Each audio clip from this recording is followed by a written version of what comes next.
So I wanted to make a quick video on how I went about installing the Wouxun KG-1000G in a Jeep Gladiator.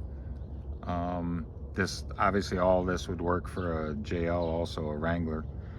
But I've got a Molly Platform Solutions overhead panel up here, and so I put the faceplate on the front of the panel, and then maybe if I come over here,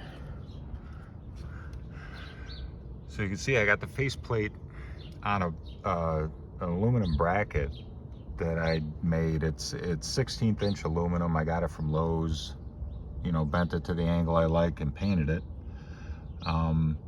But everything else came with the kit. I had to get the hardware, obviously, but so it just mounts up to that panel, and I just got some stainless hardware, mounted it to the top of the panel.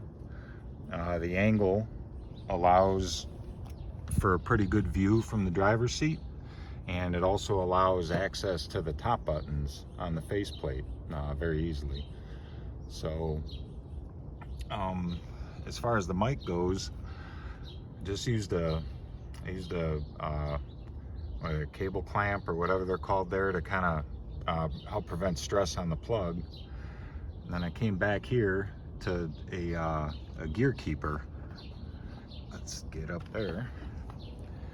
So I just put a gear keeper up top here. And so the idea was that, you know, 99% of the time we're not off-roading or anything, we're just driving around. So I wanted all that kept up out of the way, so it wasn't dangling down and getting annoying, and it ended up working out. So I just got a regular clip here to hold the mic, and then this, will allow it to come down, but it keeps it all up out of the way. So, when you're talking on it, it's going to pull down as you need it. So I think that worked out pretty good. And then so the actual radio itself, you can see I got the cable, the remote cable running out of the back, and this remote cable comes with the radio. It runs out of the back and it goes into the trim up here, and then it just ran down the A-post, and then mounted the radio under the seat. So you can see it a little bit here. I'll go around the back, you can see it much better. But I made a bracket so it would mount up. And this bracket, I got the idea, a company called JL Audio makes an under-seat bracket, like for their amplifiers or signal processors, whatever you want. I actually made another bracket for the passenger seat that has a signal processor on it. But the brackets are pretty pricey from JL Audio, so I thought I'd try making my own, and I think it worked out pretty well. Again, just aluminum I got from Lowe's, bent everything up in the vise with a dead blow hammer, and yeah, and then painted everything. And so you can see the radio, and yes, I did put a different plug on the back of the radio there. They had they've got a fused plug back there, but I've got power coming out of a fuse block. So Wouxun wants a 15 amp fuse on this circuit. So I just have a 15 amp fuse in the fuse block dedicated to the radio. Yeah, and I had the waterproof connector so I can disconnect and pull the radio if I ever need to. And I'm pretty sure, I haven't tried it, but I'm pretty sure I can pull the radio just like this without having to take the seat out. Let's see if we can get underneath. Yeah, you can see I just got some stainless mounting hardware from the hardware store and mounted it to the bracket. So the antenna,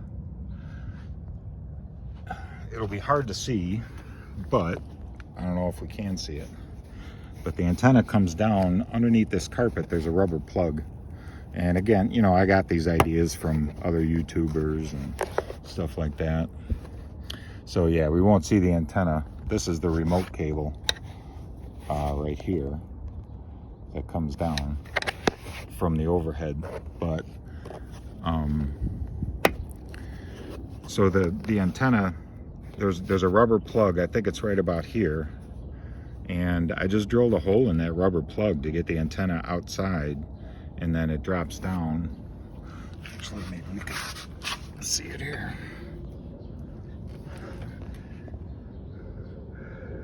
Yeah, there it is right there. There's that rubber plug. You can see the antenna wire dropping out down through it, and then it just runs forward and up into the engine compartment.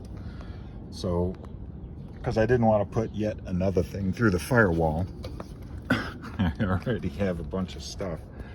So, and then antenna cable comes up into the engine compartment, and then I was able to come back into the cowl, pop it out here, and I've got this antenna, and then I've got a full-size one too. You know, again, for most things, I'm not using that radio all the time, so just keep a small kind of out-of-the-way antenna. The full-size one from Midland, it hits my garage door, so I don't want that constantly wrecking the antenna. So I got this one too, just keep it on for everyday use. But and there's plenty of cable. I just kind of got it looped in the engine compartment and kind of against the sidewall, so I can relocate this. You know, maybe one day I'll get the bed rack I want, and I'll find a good spot for an antenna on that. Who knows? But there's options for the future. So, but it all worked out good. The speakers and the radio, along with the speaker in the microphone, are plenty loud together. I mean, even with the top off, I can hear when people are transmitting, no problem. Yeah, so far I haven't played with the radio a whole lot. Just set up a couple repeaters on it. I mean, it's a nice radio. Everything is well thought out. The manual is great. Yeah, so far I'm happy with it, and I think the way it installs in the Jeep is pretty good. I like it. So, all right, thanks. Let me know if you have any questions.